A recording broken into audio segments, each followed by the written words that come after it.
table jonchée de verre. Alors, nous y sommes. Monsieur Netanyahou, effectivement, multiplie les déclarations, non pas catastrophisme, mais jusqu'au boutisme.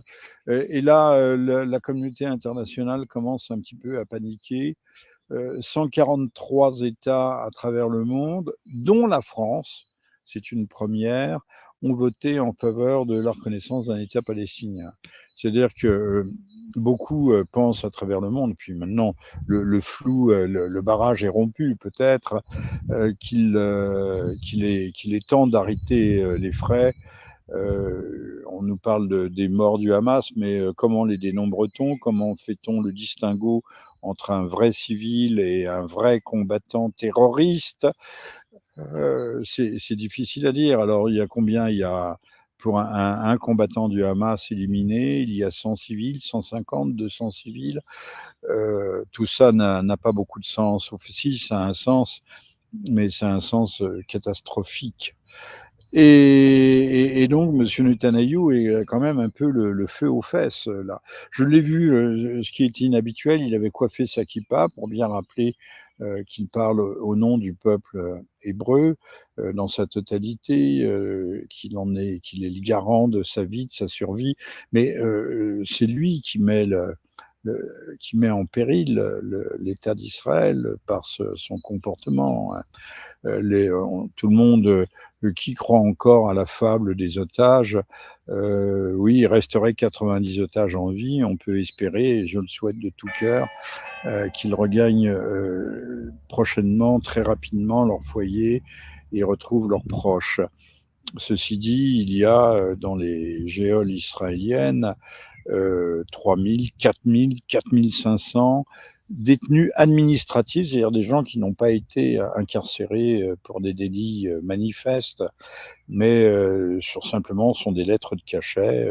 Il y a des femmes, des enfants, même des jeunes gamins dont parfois on est même sans nouvelles. Donc là aussi, on pourrait parler d'otages.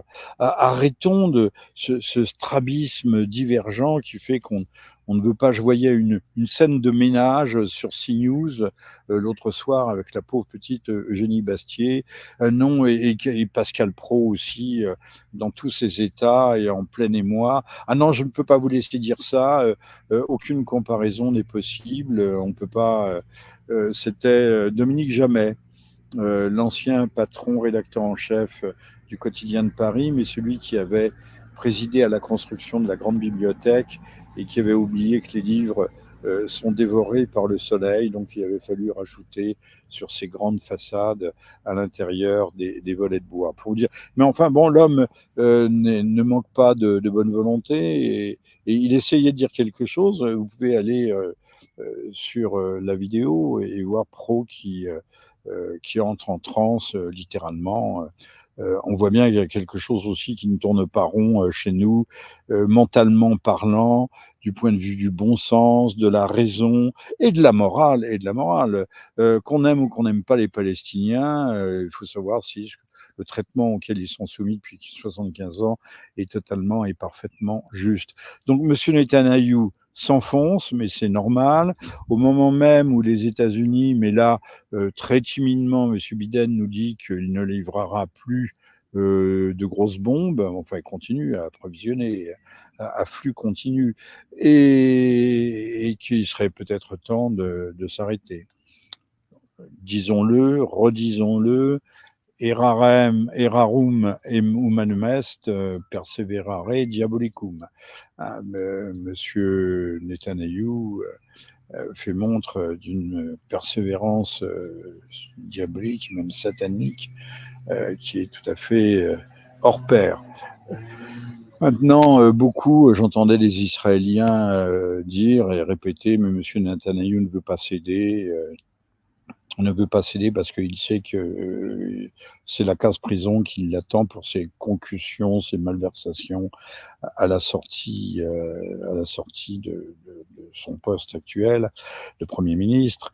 Non, non, je pense pas. Bien sûr, ça compte peut-être un petit peu, comme ça compte, et là j'achève ici, aux États-Unis, les gens, les démocrates, qui sont tous pris, pas tous, mais beaucoup, dans des affaires, louches, que ce soit les affaires de vaccins, de concupiscence, là aussi de concussion.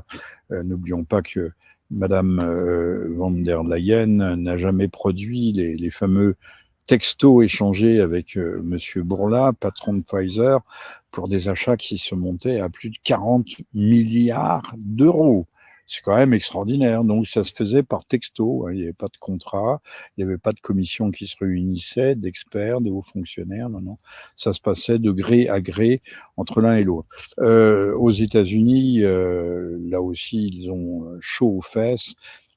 Si monsieur Trump passe, un certain nombre de dossiers risquent, d'être, ouverts, et c'est vrai que les réseaux, pédomaniaques, pédosataniques, tout ce que vous voulez, heu, risquent, de revenir à la surface, et monsieur Hunter Biden, le fils, est un très bon exemple de la chose, avec son ordinateur égaré qui montrait qu'il consommait de la chair fraîche, et du chemsex à haute dose.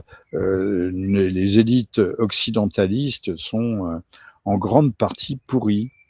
Comme disait Shakespeare, mon cher Horatio, il y a quelque chose de pourri au royaume du Danemark, mais là, c'est au royaume d'Occident. So that you can see exactly what you are inflicting upon the UN Charter with this destructive vote. This is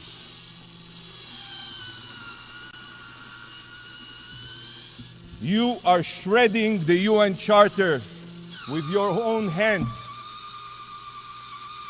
Yes, yes, that's what you're doing, shredding the UN Charter. Shame on you.